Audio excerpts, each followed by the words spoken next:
In November 2021, Mark Zuckerberg, Facebook CEO and co-founder, announced the company would change its name to Meta. Let's see Mark's announcement. We just announced that we are making a fundamental change to our company. We're now looking at and reporting on our business as two different segments. One for our family of apps, and one for our work on future platforms. And as part of this, it is time for us to adopt a new company brand to encompass everything that we do. To reflect who we are and what we hope to build, I am proud to announce that starting today, our company is now Meta. Our mission remains the same. It's still about bringing people together. Our apps and their brands, they're not changing either. And we are still the company that designs technology around people. Now we have a new North Star to help bring the metaverse to life. And we have a new name that reflects the full breadth of what we do and the future that we want to help build. From now on, we're going to be metaverse first, not Facebook first. That means that over time, you won't need to use Facebook to use our other services. And as our new brand starts showing up in our products, I hope that people come to know the Meta brand and the future that we stand for. I used to love studying classics, and the word meta comes from the Greek word meaning beyond. For me, it symbolizes that there is always more to build. There's always a next chapter to the story.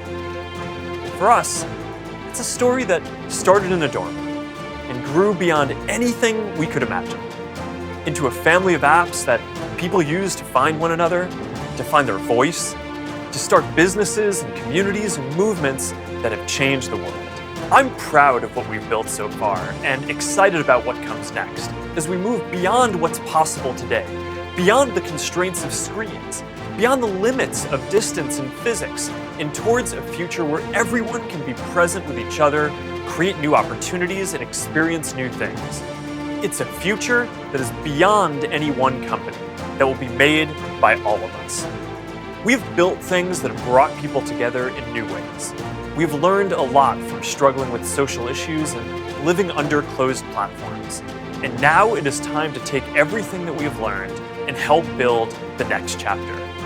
I am dedicating our energy to this more than any other company in the world. And if this is the future that you want to see, then I hope that you will join us. Because the future is going to be beyond anything we can imagine. In our last lesson, we saw Facebook is threatened by the vertical growth of TikTok. But as the company responds to TikTok, they are actually focused on dominating one of the next technological revolutions, the metaverse. As we have seen in chapter 1.1, the Innovators dilemma refers to a challenge established companies face when dealing with disruptive technologies. Disruptive technologies always start out looking like an unprofitable toy, and established companies generally don't take them seriously. When a startup's disruptive technologies eventually blow past the incumbents' sustaining technologies, the incumbents get left in the dust. Often, company managers face a tough position. They are criticized if they innovate, and they are criticized if they don't.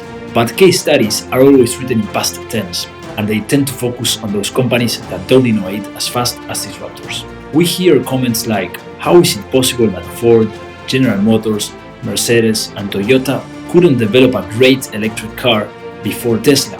How could they be so short-sighted? It was obvious that this technology would dominate in the future, but we always sneer these comments with the benefit of hindsight. Kodak is the classic case here. Do you remember Kodak? Well, once it was valued at $30 billion, and it was one of the 30 largest companies in the world. Today, Kodak is now worth only $300 million, only 1% of their maximum valuation, and its only recent comeback to fame was a brief and shining moment as a meme stock. The disruptive technology, in Kodak's case, was the digital camera. Kodak's bread and butter was the film camera. Its business model was based on selling the camera at a reasonable price and then cashing in on sweet, high-margin, recurring revenue from film sales. It was a great business, but now it's only relegated to hobbyists. How was Kodak, the world's largest camera company, led by one of its best entrepreneurs, caught unaware by this disruptive technology? Well, it wasn't. Kodak actually invented the digital camera in 1975, and then they killed it because it would have killed Kodak's high-margin recurring film revenue. The mistake Kodak made was not to not recognize the potential of digital photography. Its mistake was to think that as long as it didn't bring it to market, no one else would either. All of that is easy to see in hindsight. What's more interesting is watching the innovator's dilemma play out in real time. We are lucky. Meta's journey into the metaverse is giving us this opportunity.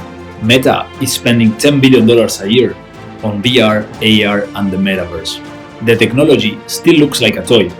Investors are skeptical that the metaverse will ever be a thing or that people will actually use AR or VR. Meta's VR social network, Horizon Worlds, is so bad that its leaders are begging employees to use it and love it. Shareholders hate it, especially in a bear market, when Facebook should be focusing on the core. Since the name change announcement, Meta's market value went from $323 to $93, losing 70% of its total value. And in November 2022, just 1 year after the announcement, the company decided to lay off 11,000 employees, almost 15% of their workforce. Watching all of it play out in real time gives us a new appreciation for the innovator's dilemma. It's not just about protecting the core business. It's about the fact that if you go all in enough on the new thing to actually save your company in the future, you're going to get pressure from every side, you're going to be ridiculed, your stock price may suffer, and your head may roll. It's made harder because the disruptive technology is never as obvious as it looks in hindsight. The technology is bad, there's no ecosystem around it, it takes longer to develop than anyone would expect. In the current moment, the metaverse looks dumb. As you can see in the picture, Kodak's first digital camera looked dumb as well. It barely had any memory, the picture quality was terrible, and social media didn't exist. So, what do you think? Should Facebook be focusing on the metaverse? Or they should be focusing on competing against TikTok? Please leave comments about your thoughts. Thank you.